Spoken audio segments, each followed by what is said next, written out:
Kainday. Luto ko ngayon isdang hasa-hasa. Sabawan. Pinirito ko muna yan bago sabawan. Tapos lagyan ng talbos ng kamuti.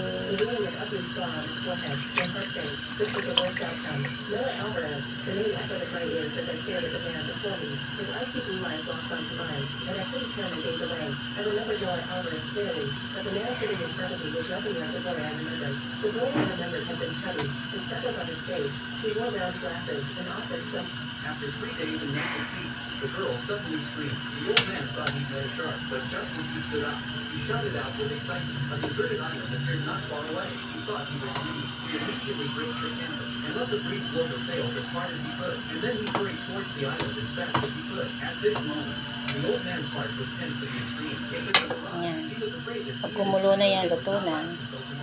until they were getting closer and closer to the shore, the old man could not help but laugh. Compared to the sea, this is a paradise. The island Okay na to. Kain na tayo.